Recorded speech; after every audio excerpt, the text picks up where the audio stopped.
салому алайкум бинандагони азиз, хуш омадед ба канали Мусо ТВ. мавзӯи имрӯзаро дар бораи марзи Тоҷикистону Қирғизистон шурӯъ мекунем ки боз дубора нооромӣ дар ин марз рух додааст. то охири видео бо мо ҳамроҳ бошед, хоҳед ҳама чизро донист. инак ба шумо тамошои бо фароғат.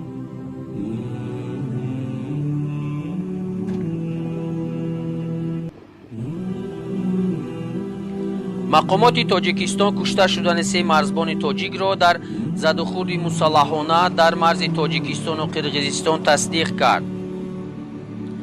душанбе 17 сентябр дар пайи тирбаронӣ дар марзи Тоҷикистону Қирғизистон се марзбони тоҷик кушта шуд. ин хабарро сухангӯи раиси вилояти Суғ Музаффар Юнусов дар суҳбат бо Спутник Тоҷикистон тасдиқ кард. ба гуфтаи манба, дар воқеа се марзбони тоҷик, як полковник ва ду сарбоз дар пайи тирбаронӣ ҷон бохтанд. бештар расонаҳои маҳаллӣ ному насаби ҳалокшудагонро нашр карда буданд. мақомот кушта шудани се марзбони тоҷикро дар тирбаронӣ тасдиқ кард.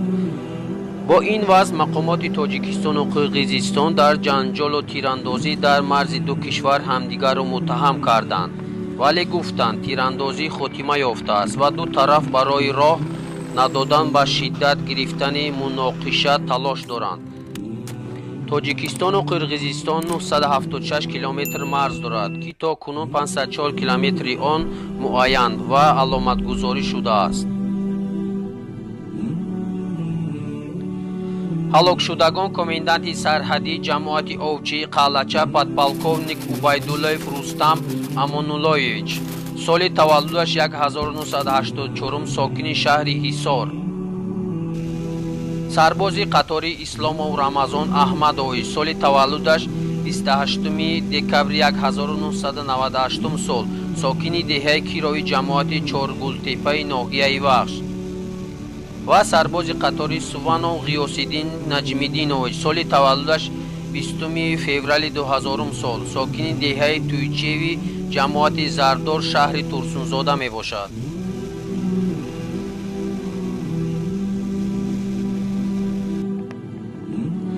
вазорати умури хориҷии Қирғизистон ба сафари Тоҷикистон дар Бишкек дар робита ба вазъияти феълӣ дар марзи ду кишвар нотаи эътирозӣ равон кард. аз амалкардаи марзбонони тоҷик вобаста ба тирбаронӣ изҳори нигаронӣ намуд. аз ҳукумати Тоҷикистон дархост кард ки барои ба эътидол даровардани вазъият дар марз аз тамоми чораҳо кор бигиранд.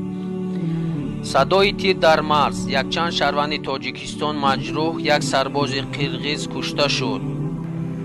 ёдовар мешавем ки муноқиша дар марзи Тоҷикистону Қирғизистон шаби 16 сентябр рух дод. дар ҳамин ҳол мақомоти Тоҷикистону Қирғизистон дар ҷанҷолу тирандозӣ дар марзи ду кишвар ҳамдигарро муттаҳам карданд. мақомоти Қирғизистон эълон кард ки дар як натиҷаи тирандозӣ як сарбози ин кишвар аз тири нерӯҳои Тоҷикистон ба ҳалокат расидааст.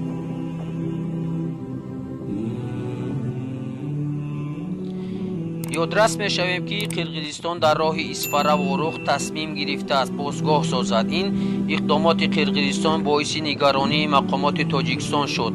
мақомоти Тоҷикистон эълон кард ки бунёди постгоҳ дар қаламраве ки ҳоло ҳадди сарҳад аломатгузорӣ нашудааст ғайриқонунӣ мебошад. ҷасади полковник Рустам Убайдуллоев, сарбози қатори Рамазон Исломов ва Ғиёсиддин Суванов баъд аз зуҳри 17 сентябр дар зодгоҳашон ба хок супорида шуд. ин се марзбон сокини шаҳри Ҳисор, Турсунзода ва ноҳияи Вахш мебошад. ҷасади полковник Рустам Убайдуллоев дар зодгоҳаш ҷамоати Мирзо Турсунзода шаҳри Ҳисор дафн шудааст.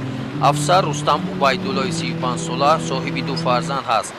ҷасадро масъулони қисми низомӣ ва дигар афсарони марзбон оварданд. абдусаттор Шоҳиён, муовини фармондеҳи нерӯҳои марзбони Тоҷикистон, дар маросими дафни афсар гуфт: Рустам Убайдуллоев ҳангоми иҷрои вазифаи хидматӣ қарзи модар ватан ҳангоми муҳофизат намудани сарҳади давлати Тоҷикистон қаҳрамонона ҷони худро нисор кард. тамошобинони азиз, ин буд кӯтоҳ хабари тару тоза аз марзи Тоҷикистону Қирғизистон. агар видео ба шумо писанд омада бошад, лайк ва обуна шуданро фаромӯш накунед. боқимондаҳо дар паноҳи худо.